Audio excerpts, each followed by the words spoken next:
नमस्कार, मैं मीनाक्षी कंडवाल हाजिर हूं लेकर प्रश्नकाल। और आज प्रश्नकाल में इंटरेस्टिंग स्टोरी है आपके लिए। वैसे दो परिवारों की कहानी जिसमें दो भाई आमने सामने खड़े हों, महाभारत से लेकर आज के दौर तक रेलेवेंट है। और परिवारों में अगर राजनीति भी हो या अगर एक समय में देश की फर्स्ट फैमिलीज ये रही हों, तो सवाल और गहरे हो जाते हैं। बात आज चचेरे भाइयों यानी राहुल गांधी और वरुण गांधी और उनकी पॉलिटिकल जुगलबंदी की। तो सवाल ये कि आखिर वरुण गांधी को अपने साथ क्यों नहीं लेते राहुल? क्या राहुल गांधी को वरुण गांधी से कोई इनसिक्योरिटी फील होती है? क्या राहुल गांधी की वजह से कांग्रेस के लिए अछूत बने हुए हैं वरुण गांधी?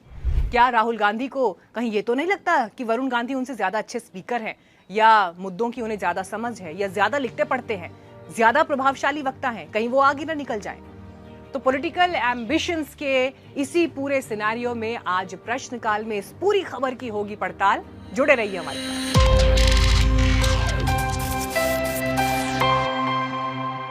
पीएम नरेंद्र मोदी जब किसी चुनावी रैली में या संसद में किसी दूसरी जगह जब कांग्रेस के परिवारवाद पर हल्ला बोलते हैं, तो आपके दिमाग में सबसे पहले क्या तस्वीर उभरती है?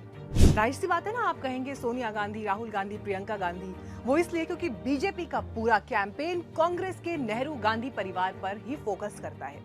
लेकिन बीजेपी भूल जाती है कि उसके पास भी एक नेहरू गांधी परिवार है, जिसमें मेनका गांधी है और उनके बेटे वरुण गांधी हैं। दोनों बाकायदा सांसद हैं। मेनका गांधी तो केंद्र में मंत्री भी रह चुकी हैं। इन दोनों चेहरों से संजय गांधी का नाम जुड़ा है। इसी तरह संजय गांधी का इंदिरा गांधी से नाम जुड़ा है, इंदिरा गांधी का जवाहरलाल नेहरू से नाम जुड़ा है। लेकिन बीजेपी की ये चतुराई है कि अपने वाले नेहरू गांधी परिवार की तरफ वो किसी का ध्यान नहीं जाने देती। अब तो खैर बीजेपी का वो गांधी परिवार शायद छिन्न भिन्न होने वाला है, क्योंकि जैसे कि संकेत मिल रहे हैं कि 2024 के लोकसभा चुनाव में बीजेपी शायद वरुण गांधी का पत्ता काट देगी। और ऐसे संकेत ही नहीं, साफ साफ लग भी रहा है। पिछले कुछ समय से वरुण गांधी के अपने ही पार्टी और मोदी सरकार के खिलाफ जैसे तीखे और तंज भरे तेवर हैं, उससे ऐसा होना तय भी लग रहा है। जैसे उनका ये ट्वीट देखिए, यूपी में अपनी ही पार्टी की शराब नीति को कटघरे में खड़ा कर दिया और कह दिया कि करोड़ों परिवार उजाड़ने वाली शराब का राजस्व वृद्धि के लिए जिस तरह से प्रचार किया जा रहा है वो दुखद है। क्या राम राज्य में सरकार के पास राजस्व बढ़ाने के लिए इससे बेहतर विकल्प नहीं है? कभी वरुण गांधी कूनो अभ्यारण्य में लाए गए विदेशी चीतों की मौत पर भी सवाल उठा चुके हैं। तो कभी इंडियन एक्सप्रेस अखबार में लेख लिखकर अपनी ही सरकार यानी मोदी सरकार की इजराइल फिलिस्तीन पॉलिसी पर उन्होंने सवाल उठा दिए। कभी वो ट्वीट में इंदिरा गांधी द्वारा तब के विपक्ष के नेता अटल बिहारी वाजपेयी को यूनाइटेड नेशंस में भेजने वाले किस्से के जरिए एक राजनीतिक विरोधियों से कैसे पेश आना है इसकी याद दिलाते हैं। वरुण गांधी का पूरा ट्विटर खंगाला और ज्यादातर मौकों पर वो अपनी सरकार पर सवाल उठाते हुए दिखाई दिए।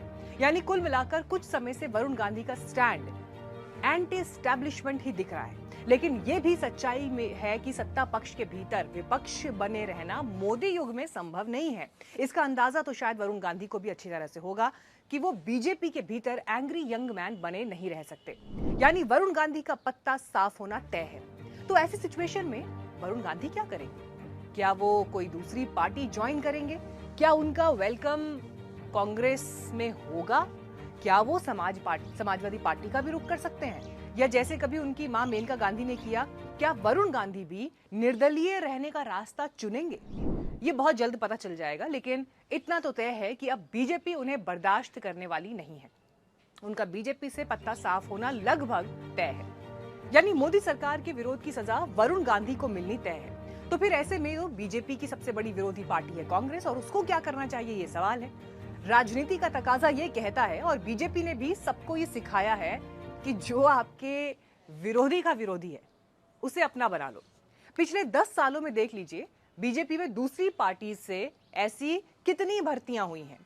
तो अब लाख टके का सवाल यह है कि क्या कांग्रेस वरुण गांधी को अपना बनाने के लिए तैयार है?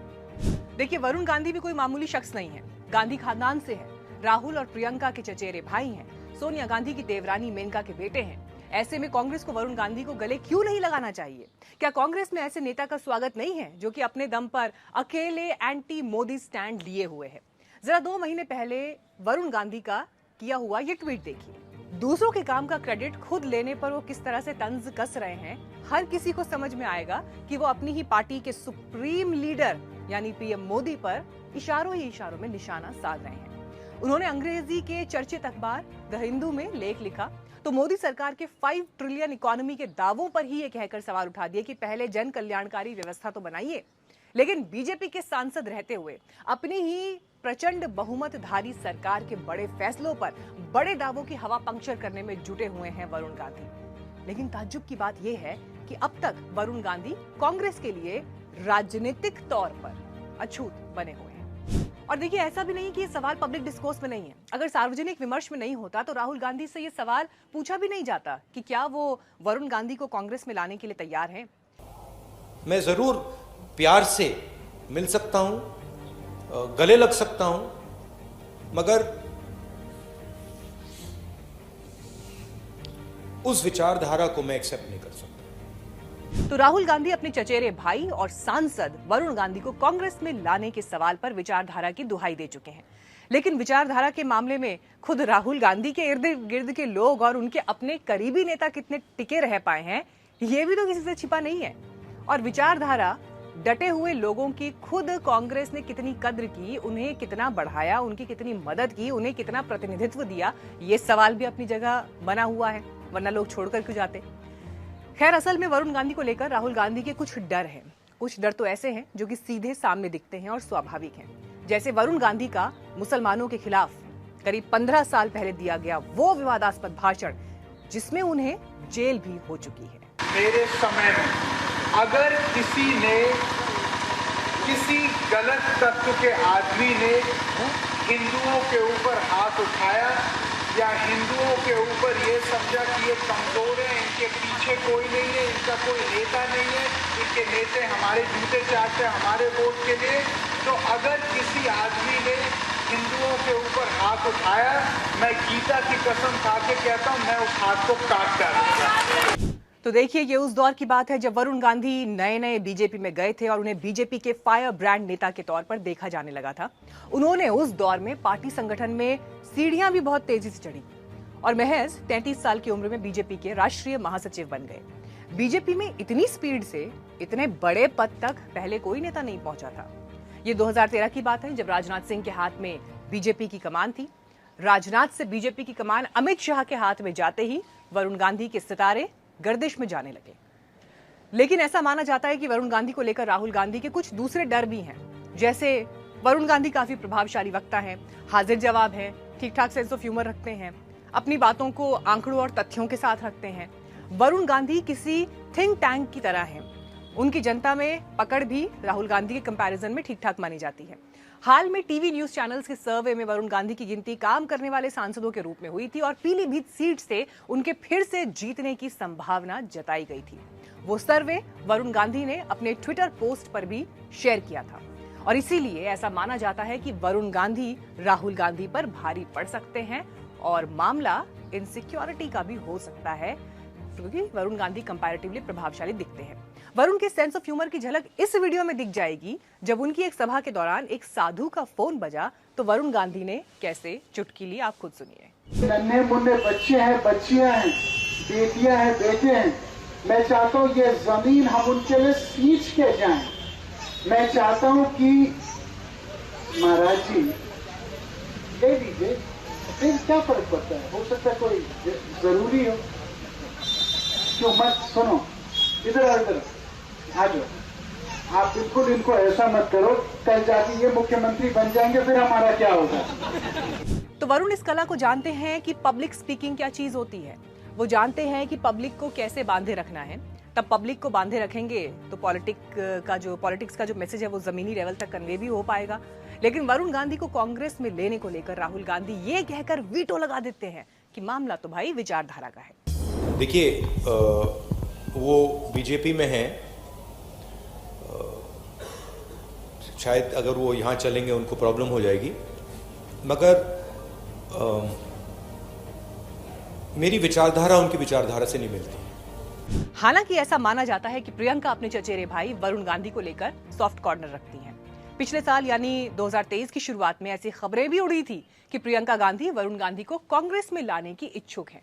पिछले साल के आखिरी महीनों में यानी नवंबर 2023 के आसपास का शायद समय था जब राहुल गांधी केदारनाथ यात्रा पर पहुंचे थे, तो वहां वरुण गांधी अपनी पत्नी और बेटी के साथ पहुंचे थे। तब केदारनाथ में राहुल गांधी और वरुण की मुलाकात हुई और खबरें उड़ना लाजमी था कि वरुण की शायद कांग्रेस में एंट्री का माहौल बन रहा है। ऐसी संभावनाएं इसलिए भी जताई जा रही थी क्योंकि वरुण गांधी बीजेपी में अलग थलग पड़ चुके हैं। टाइम्स ऑफ इंडिया की एक रिपोर्ट के मुताबिक वरुण गांधी 3 साल पहले ही यानी साल 2021 से ही बीजेपी से जुड़े हुए कार्यक्रमों में जाना बंद कर चुके हैं। अपने ट्विटर लिंक के प्रोफाइल में भी वो बायो में से बीजेपी का नाम हटा चुके हैं। सिर्फ पीलीभीत से लोकसभा सांसद हैं, इस बात का जिक्र है। 2022 के यूपी विधानसभा चुनाव में वरुण का बीजेपी के स्टार प्रचारकों की लिस्ट में नाम नहीं था, जबकि उनकी मां मेनका गांधी को शामिल किया गया था।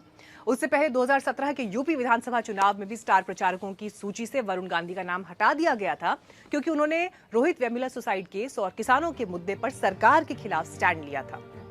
तो क्रोनोलॉजी ये बताती है कि वरुण गांधी के लिए अब बीजेपी में स्कोप नहीं बचा और इस बार लोकसभा चुनाव में उनका टिकट कटना तय है। लेकिन बड़ा सवाल तो ये है कि क्या राहुल गांधी तमाम डिफरेंसेस को भुलाकर वरुण गांधी को गले लगाएंगे?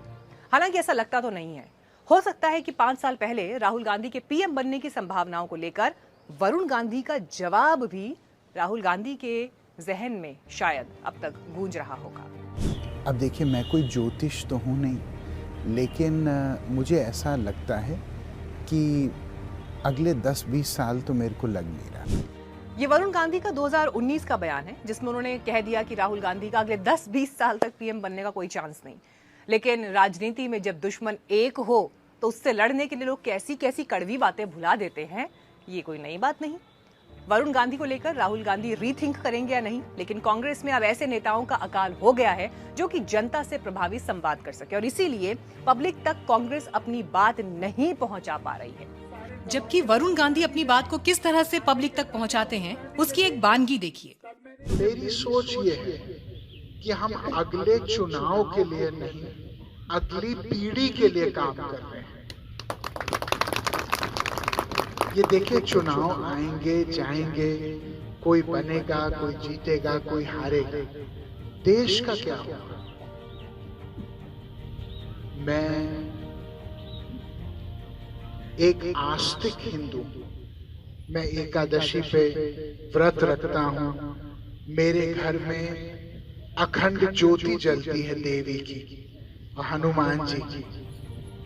लेकिन मैं आपको एक बात कहता हूँ, ये हिंदू मुस्लिम की राजनीति इस देश को नुकसान पहुंचा रही है।